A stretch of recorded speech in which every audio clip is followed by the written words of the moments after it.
Hey everyone, welcome back to my channel. আমি অর্পিতা। আজকে নিয়ে চলে এসেছি আবার একটা ছোট মিনি ব্লগ। তো এইদিকে ভাইদের বাড়ি চলে এসেছি। আজকে ছিল বনুর বার্থডে। তো বার্থডেতে চলে এসেছি অনেকক্ষণ পর। বার্থডে কালকে আমি দেখতে পেয়েছি, কারণ আজকে আমি খুব লেট করেছিলাম, সেই জন্য কেক কাটিংও দেখতে পাইনি। আর এইদিকে কাকিমা নিয়ে চলে এসেছে কেক আমার জন্য। তো আমি খুব অল্প করেই কেক খেয়েছি, খুব একটা পছন্দ করি না কেকটা।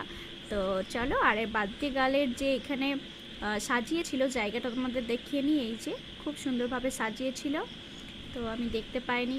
তো এদিকে প্রথম ব্যাচেই বসে পড়েছে বাচ্চাগুলোকে তাড়াতাড়ি বাড়ি ফেরার তারা আছে, ওই জন্য আগেই বসিয়ে দিয়েছে কাকু। এবার বসে যাব আমি।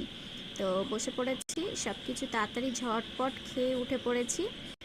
দেন কাকু এনে দিল টক দই, যেটা আমি খুব পছন্দ করি, আর কাকু নিজে হাতে তৈরি করেছে। আর এই যে আমি চলে এসেছি বাচ্চাদের সাথে দই খেয়ে আড্ডা দিতে। চলো, ভালো লেগে থাকলে অবশ্যই লাইক, শেয়ার, কমেন্ট আর সাবস্ক্রাইব।